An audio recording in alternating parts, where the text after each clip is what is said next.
안녕하세요, 체린입니다. 오늘은 제가 대학원 합격 스펙 공개, 대학원 준비 과정 이야기를 총정리 삼아 가져왔는데요. 꼭 대학원이 아니더라도 평소에 저에게 DM으로 제 스펙을 묻는 분들도 굉장히 많으셨기도 해서 그냥 그럴 겸 저의 스펙을 한번 정리를 해보려고 합니다. 그리고 대학원 같은 경우에는 지금 당장 갈 생각이 없다고 해도 언젠가 나중에 직장이나 다른 일을 하다가도 한 번쯤은 뭔가 고민해볼 만한 그런 옵션이잖아요. 그래서 한번 알아두시면 좋을 것 같아요. 특히 저는 두 가지 포인트에서 약간 특이한 케이스라고 생각하는데요. 첫 번째로 학부 학점이 매우 낮았다. 학부 학점을 거의 버리고 살았다. 그래서 저도 학부 때 학점이 낮으면 좋은 대학원은 가기 어렵다라는 얘기를 좀 들었어서 스카이 대학원은 못 가겠다라는 좀 생각을 가지고 있었는데 그렇지 않다는 거를 알게 되었고요. 두 번째로 따로 준비를 하지 않았고 굉장히 충동적으로 갑작스럽게 대학원을 가야겠다고 마음을 먹어서 6개월 정도 천천히 일반적인 준비 시간만큼은 그래도 준비를 해서 올해 말에 지원할 생각이었는데 딱 보니까 곧 원서 접수를 하는 철이었던 거예요. 그래서 정말 뭐 제대로 준비를 하지 않고 1, 2주 전에 급하게 막 학업 계획서 쓰고 준비를 했어요. 그럼에도 불구하고 어쨌든 합격을 했기 때문에 그런 꿀팁들을 한번 담아보고자 합니다. 먼저 첫 번째로 이 영상으로 저를 처음 접하셨을 분들을 위해서 기본 정보를 요약해드리자면 저는 이번에 연세대학교 영어영문학과 석사 과정 후기 입학으로 합격을 했고요. 그러다 보니 뭐 이과라던가 아예 다른 과라면 조금 차이가 있을 수는 있겠죠? 그냥 이런 케이스도 있다라고 들어주시면 좋을 것 같아요. 그러면은 저의 본격적인 스펙 정리해 보도록 하겠습니다. 첫 번째, 학력입니다. 일단 학부는 성균관대학교 나왔고요. 행정학과랑 국제통상학과 복수 전공을 했습니다. 영어영문학과 석사 과정인데 영어영문학 쪽은 아예 베이스가 없고 전공을 하지 않았죠. 심지어 학부 때도 해당 과목을 듣지 않아서 면접 때 이거에 대한 좀 공격 질문을 받긴 했습니다.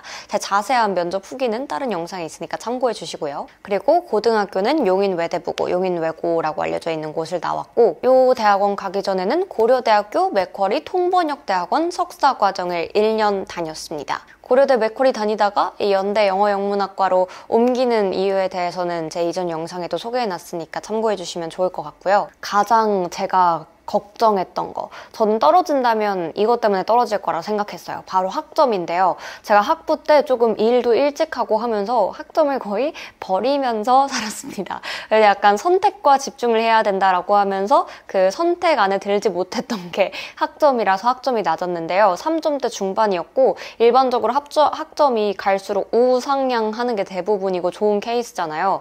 저는 1학년 때 좀 열심히 해서 4점대 받다가 2, 3, 4학년 때 점점점 일하면서 학점을 버려서 마지막 학기 때는 거의 3.1? 막 2.9? 막 이런 식으로 진짜 완전 바닥을 치고 졸업을 했어요. 그래서 총 학점이 3점대 중반 나왔고요. 성균관대학교 학점 만점이 4.5였기 때문에 4.3이 만점인 학교들에 비해서 3점 중반대는 좀 별로 그렇게 좋은 학점은 아니었어요. 특히 제가 그 코로나 학점 수혜주 여기 좀 해당됐기 때문에 뭐야 3점대 중반이면 뭐 그렇게 낮은 것도 아니야? 하시는 분들이 있다면 정말 그 코로나 버프까지 받았는데 3점대 중반인 거면 저의 동기들 사이에서는 좀 안 좋은 편에 속했습니다.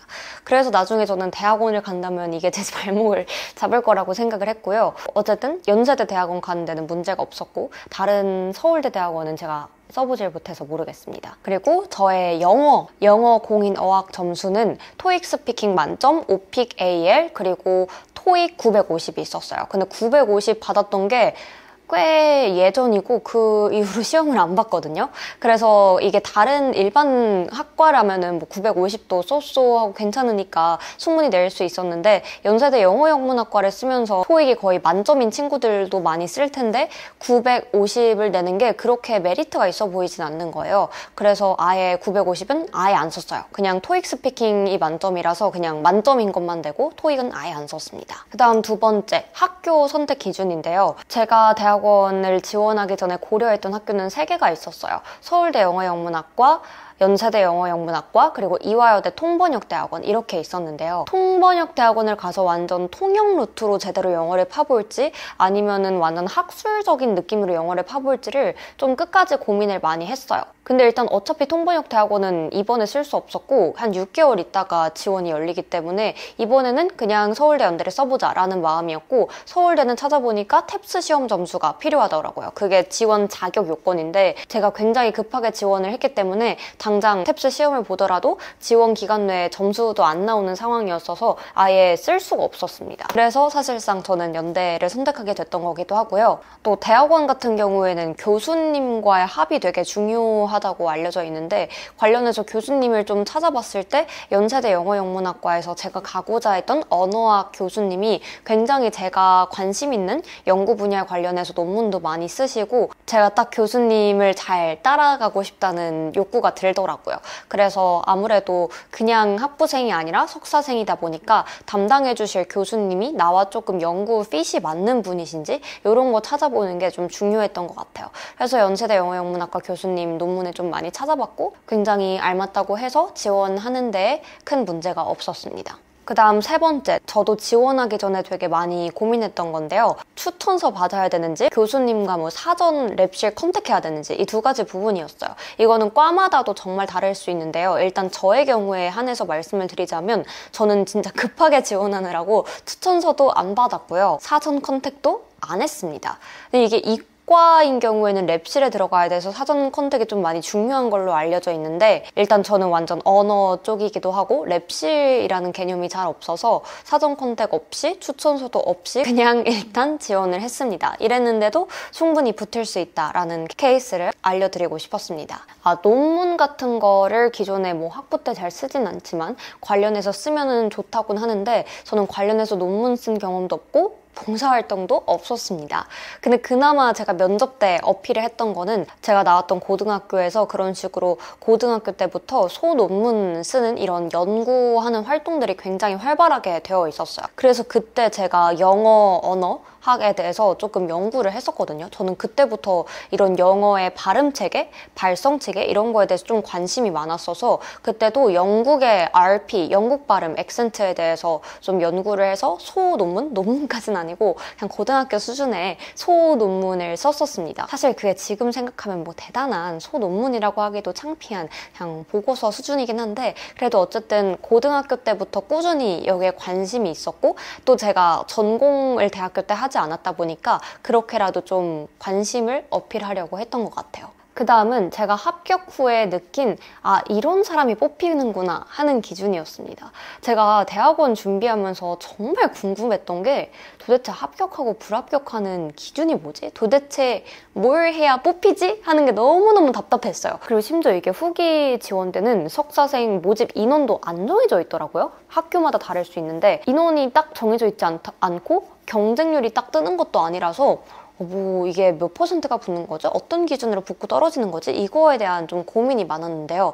물론 저도 심사위원은 아니기 때문에 제가 지금 말씀드리는 게 100% 맞진 않을 수 있지만 그냥 면접을 보고 이런 과정들을 거치면서 느낀 저의 추측, 개인적인 추측이라고 하건데, 일단 후기 석사생 모집 때는 어떤 딱 인원을 정해놓지 않기 때문에 말 그대로 교수님 마음에 들면 뽑고 아니면 안 뽑고 약간 이런 상대평가보다는 절대평가 개념이라고 좀 저는 느꼈어요. 그래서 교수님 마음에 드는 사람이 많으면 좀 많이 뽑을 수도 있고 교수님 마음에 안 들면 진짜 모집 인원 중에 아무도 안 뽑을 수도 있겠다 이런 느낌을 좀 받았어요. 그래서 막 경쟁자가 어떻고 이런 거랑 좀 비교를 하기보다는 저런 스펙인 사람들이 붙는구나 라는 하나의 개별 케이스 예시로만 알아두시고 그 사람이랑 막 비교해서 붙네 마네를 좀 결정짓진 않는 것 같아요. 그리고 저도 이런 평가 기준을 정확히 모르다 보니까 뭐 이게 스펙 보고 뽑나? 뭐 학벌 보고 뽑나? 학점 보고 뽑나? 학계서를 잘 써야 되나? 막 되게 이런 거에 대한 기준들이 불명확했는데,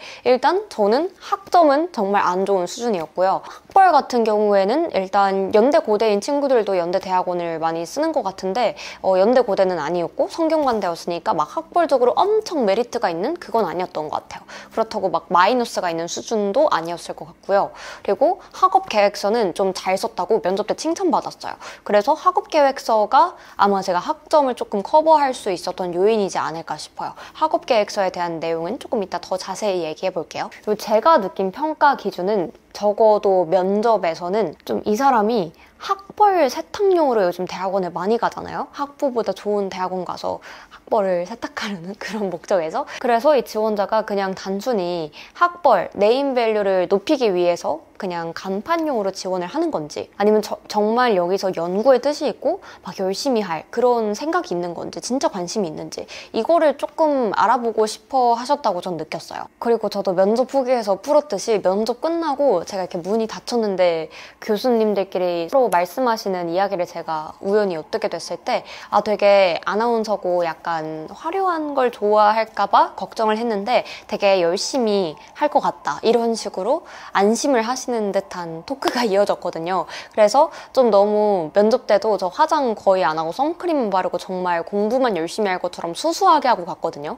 그런 모습 보여드리면서 아, 저는 진짜 연구만 열심히 할 자신 있습니다, 이런 걸 어필해 보는 것도 꽤 괜찮을 것 같아요. 그 다음에 저의 자기소개 스토리라인과 학업계획 어떻게 했는지 이런 것들 말씀드릴게요. 일단은 저는 학부 때 뭐 영어 전공도 아니고 그렇긴 했지만 그래도 제가 자기소개서에 썼던 것들에 한해서 영어와 관련된 내용들을 짚어보자면 영어 방송 진행하고 있고요. 두 번째로 또 한국어 아나운서로 활동하면서 한국어 스피치에 관련한 책도 썼고 그게 베스트셀러가 됐다는 것도 좀 어필을 했어요. 교수님들은 그런 걸 좋아하실 것 같아서. 한국어 스피치에 있어서는 방송도 직접 하는 아나운서고 이렇게 책도 써보면서 경험이 있는데, 사실 내가 진짜 좋아하는 건 영어다, 실제로 그렇거든요. 그래서 한국어뿐만 아니라 이런 한국어를 공부했던 그런 이론을 가지고 영어에서도 좀 더 디테일하게 언어학적으로 디벨롭을 해보고 싶다, 이런 흐름으로 학계서를 썼습니다. 뭔 느낌인지 대충 아시겠죠? 그리고 제가 통번역 대학원도 다녔기 때문에 그걸 다니면서 더 영어에 대한 관심이 생겼다는 식으로 어필을 했고, 영어 교육을 하는 경험도 언급하면서 내가 학습할 때와 교육을 할 때 둘 다 공통적으로 영어에서 언어학과 음성학, 발음에 대한 것이 굉장히 학습에 큰 영향을 많이 미친다는 걸 느낀 사례를 중심으로 풀었습니다. 그리고 저는 그 과정에서 슈와 발음이라는 제 유튜브에서도 언급을 했던 제가 굉장히 관심 가지고 있는 그런 케이스에 대해서 좀 뾰족하게 썼어요. 근데 면접 때 슈아 발음에 대해서 이렇게까지 관심 갖는 게 흔치 않은데 좀 특이하시네요, 이렇게 질문이 들어왔었거든요. 그래서 좀 그런 하나의 개념을 파고드는 것이 되게 뾰족해 보이고 진짜 관심이 있네? 라는 진정성으로 엿보일 수 있다고도 생각합니다. 그래서 자기소개가 총 3가지 문항으로 구성되어 있었는데, 첫 번째가 전반적인 자기소개, 그래서 여태까지 제가 했던 것들 그리고 어떻게 영어에 관심 갖게 됐는지 서술했고, 두 번째로 진학 동기로서 이 영어에 대한 관심을 연세대 영어영문학과에 들어가서 어떤 교수님이 어떤 논문 같은 것들처럼 어떤 식으로 해가고 싶다라는 저의 미래 포부를 담아봤고요. 세 번째는 연구 계획인데 이번에서 썼던 내용을 좀 더 구체적으로 디벨롭해서 썼습니다. 여기에는 어떤 게 들어갔냐면 원하는 논문 주제를 한 3가지 정도 포인트로 뽑았어요. 그리고 각 주제당 연구 배경과 문제 정의, 주요 연구 질문, 예상 결과 및 기여, 이렇게 나눠서 또 서술을 했습니다. 그래서 좀 구체적으로 여러 가지를 썼다고 볼 수 있겠죠? 하나만 너무 딥하게 쓰면 그게 교수님의 취향을 저격하지 못할 수도 있고, 사실 아직 학부만 졸업한 사람으로서 아직 그렇게까지 연구에 대해서 딥하게 쓸 자신이 없기도 해서 저는 3가지 꼭지로 나눠서 썼습니다. 그리고 이 학업계획서가 뭐 길수록 좋다, 너무 짧으면 안 좋다, 이런 여론도 있었는데요. 저도 그거에 대해서 고민을 했는데 너무 길게 쓰는 것도 과한 것 같고 사실 그 이상으로 쓸 말도 없어서 저는 PDF 기준 한 3장 정도 꽉 채워서 썼습니다. 그러니까 각각 항목당 1페이지 꽉 채웠다고 보시면 될 것 같아요. 사실 저도 대학원 가면서 이런저런 정보를 찾고자 구글링을 진짜 많이 해봤는데 가끔씩 나오는 네이버 블로그랑 대학원 준비생 카페? 네이버 카페 그런 게 있거든요.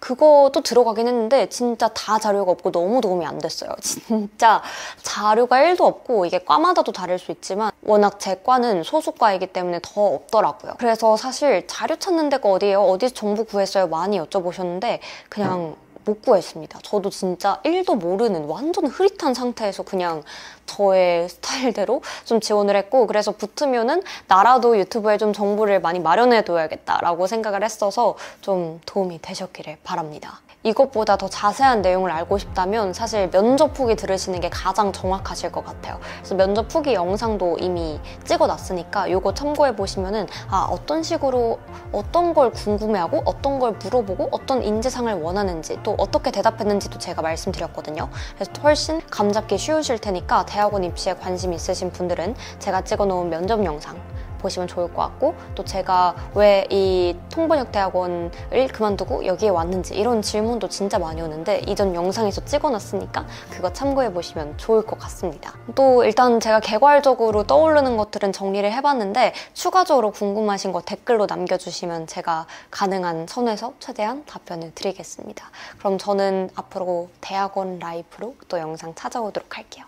안녕! Ever since I was born, been a spring flower's daughter.